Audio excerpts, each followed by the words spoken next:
Hey, my name is Drew Boa, founder of Husband Material, where I help men outgrow porn. Today, we are talking about the experience of being sexually attracted to yourself, which I am going to call self attraction. I don't hear anybody else talking about this in the professional world, but in my work with my students and clients and in my own story, I see this come up a lot.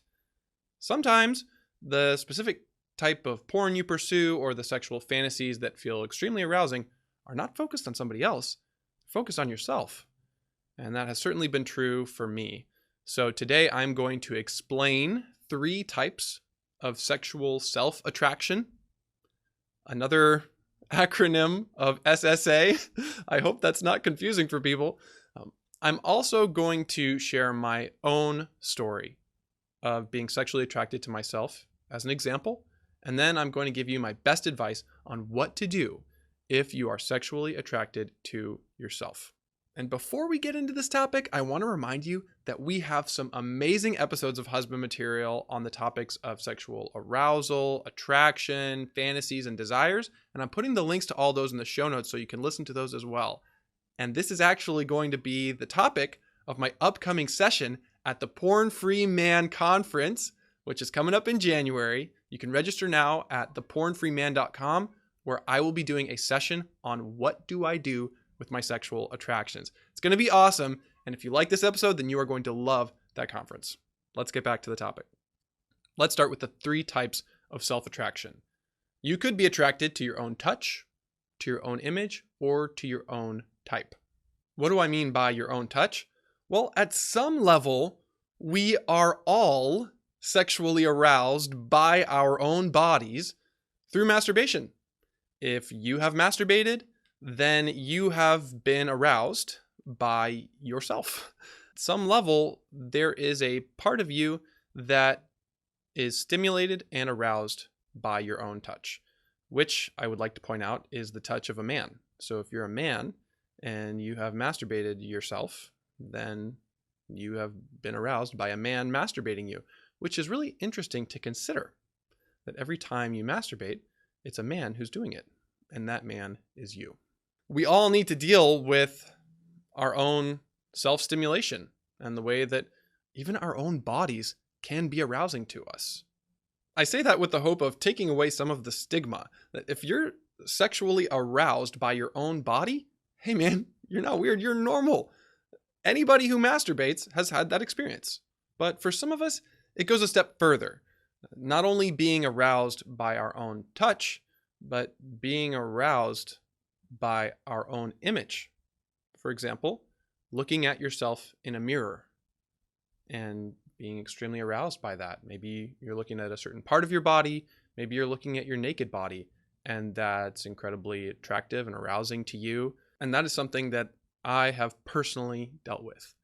I have spent embarrassing amounts of time looking at my own face in the mirror, specifically my teeth, specifically my smile, and I'll get into that later. The point is, for some of us, the addictive cycle is fueled not by focusing on someone else, but by focusing on myself. Isn't that interesting? It's also very common for us to be attracted to our own type, whether that's physically or whether that's emotionally and a personality. Oftentimes, we fall in love with someone who's just like us. There's a great clip of Seinfeld where Jerry Seinfeld is talking to Kramer and he says, "I think I'm in love. This woman is incredible. She's just like me. She talks like me. She acts like me. We even have the same initials. Now I know what I've been looking for all these years. Myself. I've been waiting for me to come along." There's actually some truth in that. Jerry was joking, yet he's touching on something I think that's very deep, which is this. Oftentimes, the people who we find exciting or arousing are people who have our own qualities. And I've noticed this with the men who I help and coach and teach. Part of my process of helping men outgrow porn involves facing your fantasies, learning to identify and understand what you find most sexually irresistible? I want to pause here and invite you to get curious about some of your specific sexual arousal. Think of the type of person who you're really drawn to, either physically or in their personality. Think about the details and then compare that to yourself. And I don't just want you to think about the physical. Think about emotional qualities. Think about the person's personality in the specific type of person or the specific type of porn that you find to be extremely exciting, interesting, attractive. Are they kind and gentle? Are they confident and powerful? Take note of those things, because I have a hunch they might just be clues that can help you understand yourself better. What's going on when we find ourselves attracted to someone just like us, or even to our own bodies? Here's my running hypothesis. Much of what we are sexually drawn to are the good qualities we actually possess, but don't see in ourselves. Let me say that again. Much of what we are sexually drawn to are the good qualities we actually possess, but don't see in ourselves. Could it be that you are drawn to the good qualities that you possess, but don't see in yourself? My friend, what if you already are the beauty that your soul has been longing for? In the words of Jerry Seinfeld, now I know what I've been looking for all these years, myself. I've been waiting for me to come along.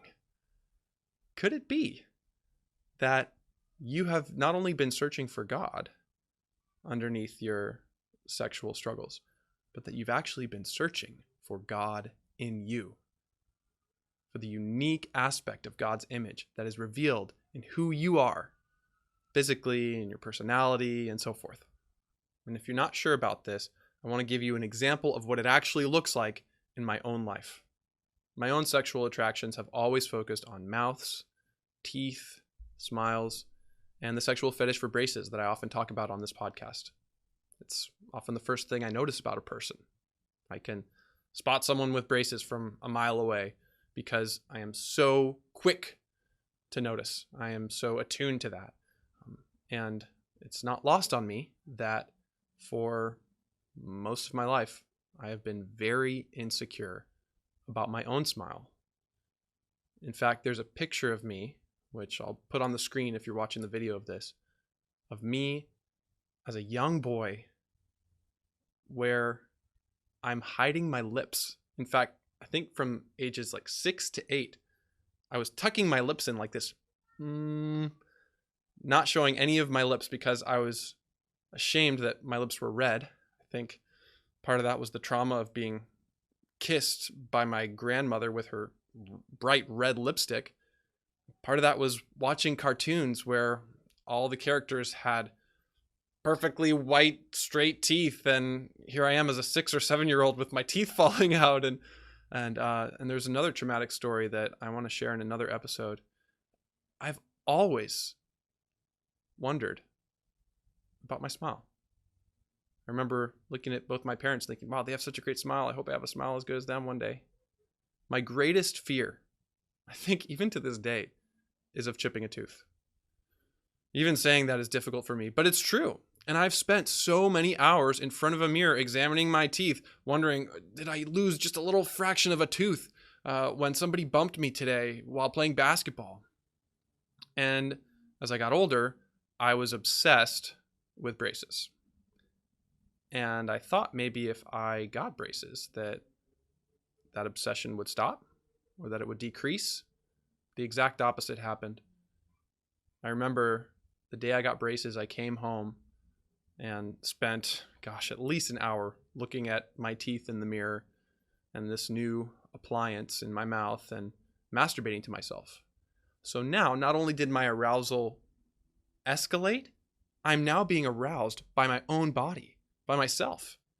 This is something I haven't shared on the show before, that I haven't shared with many people, is that I actually have experienced same-sex attraction primarily to myself, looking at my own teeth, or in my imagination, sexually fantasizing about myself, specifically my smile that I've always been ashamed of to a large degree, or anxious about losing, hoping that I have a smile that's good enough for a girl to like me and want to kiss me. The truth is, I have a beautiful smile, and I can say that, and intellectually, I do believe that, and I'm learning to believe that more and more emotionally, but I never saw that in myself. I was always so ashamed. I was always so critical, and I would notice every time I chipped a tooth just a little bit, oh, it would be the worst thing in the world for me. So devastating. And every time I looked at myself in the mirror with fear, with shame, with all kinds of questions that I never talked about with anyone, I really felt bad about myself. The interesting thing is that in my own private fantasies, I would think about that very image and it would bring me sexual arousal. The very focus of my fear and shame also was the focus of my arousal. There is a direct connection between my insecurity and my arousal. And it's not just me. I'm beginning to see more and more patterns, and it seems to be resonating with a lot of guys.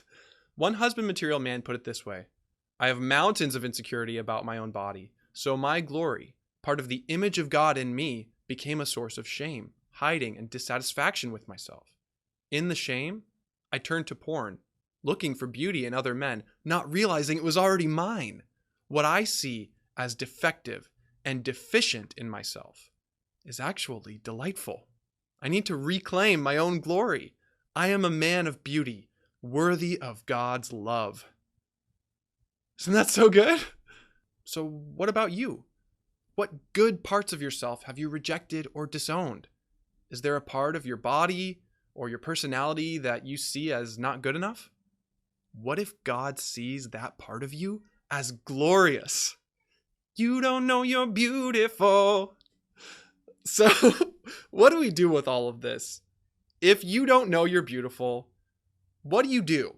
What do you do if you're sexually attracted to yourself or to the qualities that you actually possess, but you don't see in yourself? My friend, I have 2 words for you.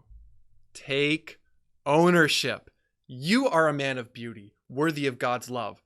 Own it. Reclaim your beauty and strength. Release fear and shame because you're not gross. You are glorious. That might sound really good, but how do you do that? It takes a lot of revealing and healing. And by the way, I am not suggesting that the goal is to remove attraction to yourself. That would be, first of all, probably impossible and unethical and overall unhelpful. Rather, what we can do is reveal where these attractions came from and heal the wounds underneath them. Revealing and healing. That's what we can do. And this is not somehow going to magically make the attractions disappear. Rather, it's going to give you greater confidence.